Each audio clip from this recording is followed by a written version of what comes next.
എൻ്റെ പേര് ഫാത്തിമ. തിരുവനന്തപുരം ജില്ലയിലെ അഴീക്കോട് ക്രസൻറ്റ് റെസിഡൻഷ്യൽ ഹൈസ്കൂളിലെ 10ാം ക്ലാസ് വിദ്യാർത്ഥിനിയാണ്. ഞാനിന്ന് നിങ്ങൾക്ക് മുമ്പിൽ പരിചയപ്പെടുത്തുന്ന പുസ്തകം ഡോക്ടർ DR ജയകുമാരിയുടെ ഹരിത മനുഷ്യർ എന്നതാണ്.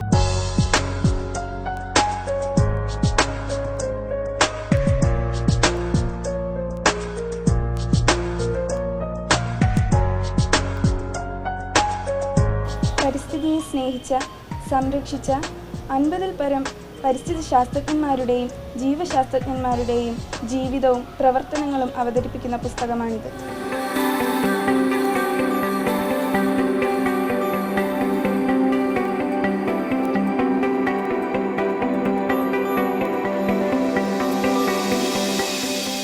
പരിസ്ഥിതി സ്നേഹികളുടെ ബൈബിൾ എന്ന് വിശേഷിപ്പിക്കപ്പെടുന്ന നിശബ്ദ വസന്തം എന്ന കൃതിയുടെ രചയിതാവാണ് റേച്ചൽ കാഴ്സൺ. ഈ ഒറ്റ കൃതിയിലൂടെ പ്രശസ്തയായ റേച്ചൽ കാഴ്സൺ അമേരിക്കയിലെ പരിസ്ഥിതി സ്നേഹിയായ ഒരു സമുദ്ര ജീവശാസ്ത്രജ്ഞയായിരുന്നു.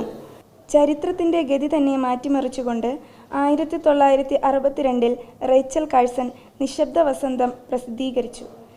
രാസവളങ്ങളുടെയും രാസകീടനാശിനികളുടെയും ദോഷവശങ്ങളെക്കുറിച്ചും മനുഷ്യാരോഗ്യ സംരക്ഷണത്തിന് ബദൽ കാർഷിക പോളിസികൾ നടപ്പാക്കേണ്ടതിൻ്റെ ആവശ്യകതയെക്കുറിച്ചും ലോകജനതയ്ക്ക് അവബോധമുണർത്താൻ സഹായകമായി ഈ ഗ്രന്ഥം. പ്രധാനമായും DDT മുതലായ രാസകീടനാശിനികളുടെ പരിസ്ഥിതി നാശക സ്വഭാവം മൂലം പക്ഷികളുടെ എണ്ണത്തിലും മറ്റുമുണ്ടാകുന്ന പ്രകടമായ കുറവ് വെളിച്ചത്തു കൊണ്ടുവന്ന ഈ കൃതി അനേകം ഭാഷകളിലേക്ക് തർജ്ജിമ ചെയ്യപ്പെട്ടു. എൻവയോൺമെൻ്റൽ പ്രൊട്ടക്ഷൻ ഏജൻസിയുടെ രൂപീകരണത്തിനും ഇവരുടെ പ്രവർത്തനങ്ങൾ വഴിവെച്ചു.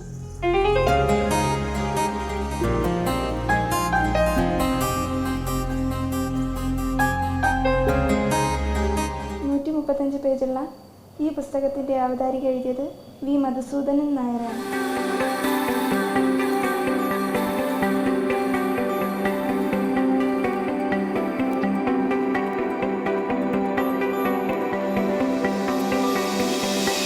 ഈ പുസ്തകത്തിൽ എന്നെ ഏറെ സ്വാധീനിച്ചത് റേച്ചൽ കാഴ്സൺ എന്ന വ്യക്തിത്വമാണ്.